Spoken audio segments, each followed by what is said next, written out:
the Cinema Fanatic, and tonight we are going to review Tales of Tomorrow.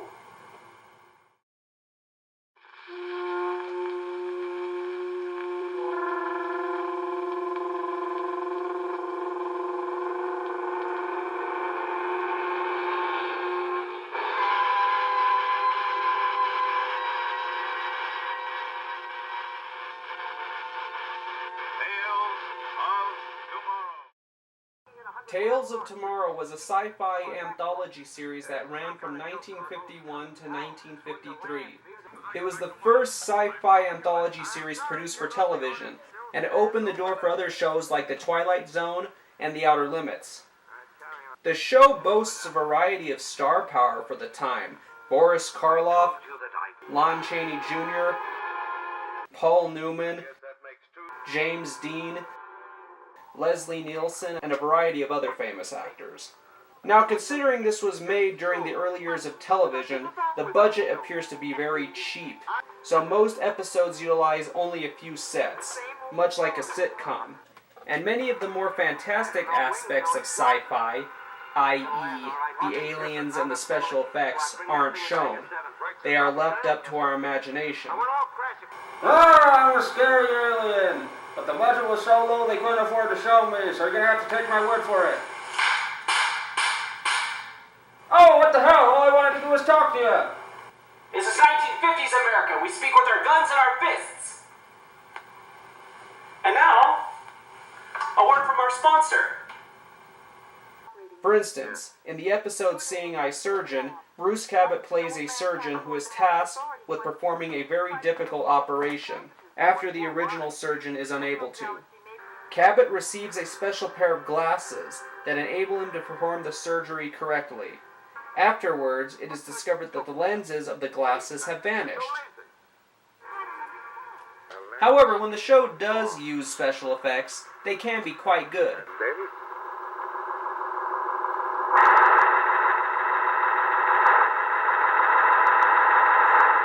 For instance, the episode Plague from Space has an alien, a spaceship, and some pretty good photography for the time.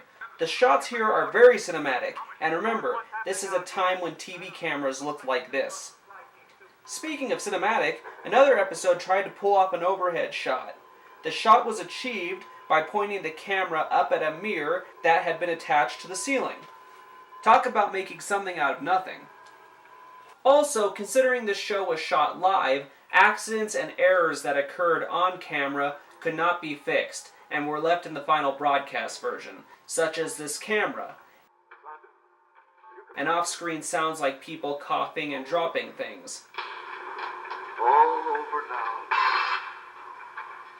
In the episode Appointment on Mars, Leslie Nielsen's prop gun didn't go off as scripted, so he improvised and strangled his co-star.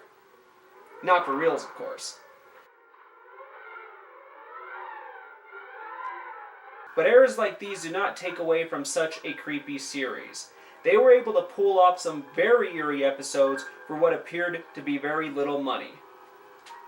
Some highlights of the series include the episodes Many Happy Returns, in which an alien invader uses children to create a portal for him, The Crystal Egg, in which Thomas Mitchell, Uncle Billy from It's a Wonderful Life, discovers that the titular egg shows images of Mars, and that there is a plot to retrieve the egg.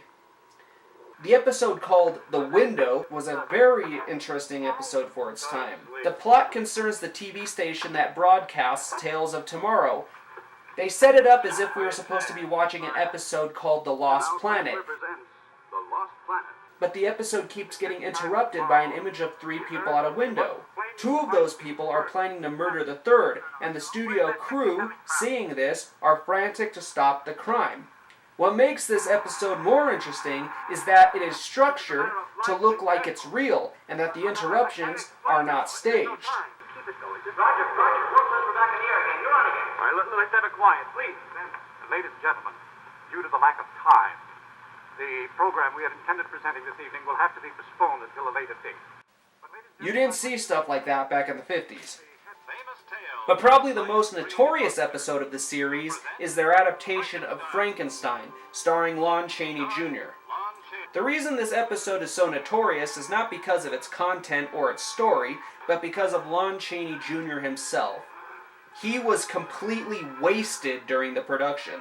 So wasted, in fact, that he thought the live recording was a rehearsal, so he didn't always do what he was directed to do. For instance, he was supposed to break this chair, but because he thought it was a rehearsal, he didn't. There are also times where he can be seen talking to the crew.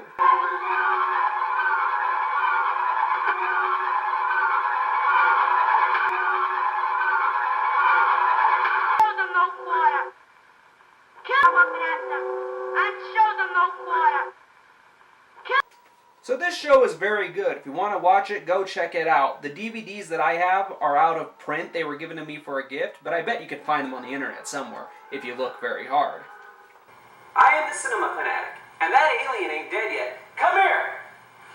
Come here, you! No, please. All I want to do is make people laugh. You want to talk to someone? Talk to my gun!